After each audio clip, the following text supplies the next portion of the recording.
Hello friends, ఈరోజు మనం చెప్పుకోబోయే ఇంకో పథకం పీఎం జన్మన్ యోజన.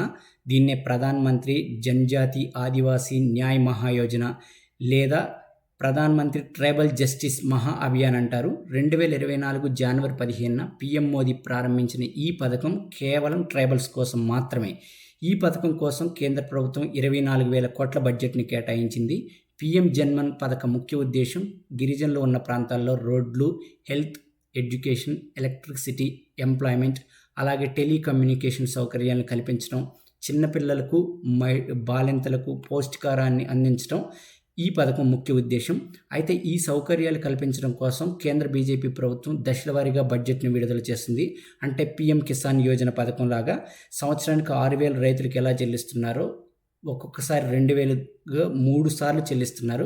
అలాగే ఈ పథకానికి కూడా దశలవారీగా బడ్జెట్ రిలీజ్ అవుతుంది. మొదటి దశ బడ్జెట్ జనవరి 15న ఈ పథకం స్టార్ట్ చేసిన రోజున ప్రధాని మోదీ గారు గిరిజనులకు 1,00,000 ఇల్లు కట్టుకోవడానికి 540 కోట్ల బడ్జెట్ను కేటాయించారు. అలాగే 541 గ్రామాలకు 1,200 కిలోమీటర్ల రోడ్డు కోసం 893 కోట్లు, 70,000 గిరిజనుల కుటుంబాలకు ఎలక్ట్రిసిటీ ఇవ్వడం కోసం 298 కోట్లు, 1,830 గ్రామాల్లో మంచినీటి సరఫరా కోసం 220 కోట్లు, అలాగే 405 వందన్ వికాస కేంద్రాల కోసం 20 కోట్లు, 916 అంగన్వాడీ కేంద్రాల కోసం 126 కోట్లు, 450 మల్టీపర్పస్ సెంటర్స్ కోసం 270 కోట్లు, 100 ట్రైబల్ స్టూడెంట్ హాస్టల్స్ కోసం 275 కోట్లు, 100 మొబైల్ మెడికల్ యూనిట్స్ కోసం 34 కోట్లు, అలాగే 503 గ్రామాల్లో టెలికమ్యూనికేషన్ సౌకర్యం కల్పించడానికి 206 మొబైల్ టవర్స్ కట్టడానికి 240 కోట్ల బడ్జెట్ను మొదటి ఇన్స్టాల్మెంట్గా కేంద్ర ప్రభుత్వం ప్రకటించింది.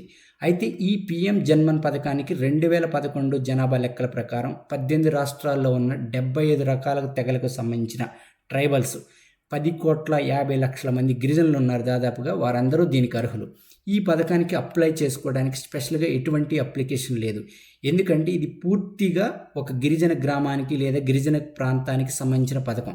ఇప్పుడు ఈ పీఎం జన్మన్ యోజనకి సంబంధించి బెనిఫిట్స్ మీ గిరిజన గ్రామాలకు రావడానికి అంటే రోడ్లు, టెలికమ్యూనికేషన్ సౌకర్యం, ఇంటింటికి మంచినీరు, పౌష్టికాహారం, అంగన్వాడీ కేంద్రాలు, మొబైల్ యూనిట్స్, ఇలా పైన చెప్పిన సౌకర్యాలన్నీ రావాలంటే మీ మెంబర్ ఆఫ్ పార్లమెంట్ అంటే ఎంపీ ద్వారా మీరు వెళ్ళి దరఖాస్తు చేసుకుని ఈ పథకం గురించి చెప్పి అప్లై చేసుకోవచ్చు.